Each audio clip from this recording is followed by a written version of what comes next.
মশা মারা শিখতে যুক্তরাষ্ট্র নয়, ডোবার পাশে যেতে বললেন প্রধানমন্ত্রী। চট্টগ্রাম সিটি কর্পোরেশনের মেয়র ডাক্তার শাহাদাত হোসেন সহ ৫ কর্মকর্তার প্রস্তাবিত ফ্লোরিডা সফরের আবেদনটি নাকচ করেছেন তারেক রহমান। দেশের বাস্তব পরিস্থিতির মধ্যেই কার্যকর ধারণা খোঁজার নির্দেশনা দেন সরকার প্রধান। এতে বলা হয়, মশক নিধন শেখা বা দেখার জন্য যুক্তরাষ্ট্রের ফ্লোরিডায় যাওয়ার দরকার নেই। দেশেই সন্ধ্যার পর যে কোনো ডোবার পাশে ২-৩ ঘন্টা অবস্থান করলেই মশক নিধনের অনেক উদ্ভাবনী পদ্ধতি বের করা সম্ভব।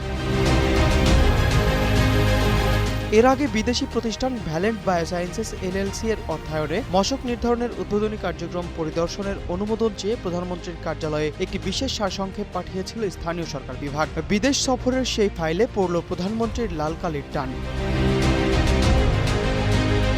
ফ্লোরিডার নীল সমুদ্রের চেয়ে নিজ দেশের চেনা ডোবাই যেন হতে পারে সমাধানের শ্রেষ্ঠ পাঠশালা। বিলাসবহুল প্রমোদ ভ্রমণ নয়, জবাবদিহিতার কাঠগড়ায় আসুক নাগরিক সমস্যার মুক্তি। খোঁজ সরকার প্রধানই জানিয়ে দিলেন, মরুভূমির মরীচিকায় বিজ্ঞানের খোঁজে না ছুটে ঘরের কাছের জলকাদায় দাঁড়িয়েই যেন চেনা সমস্যার দেশীয় দাওয়াই খুঁজে বের করা সম্ভব।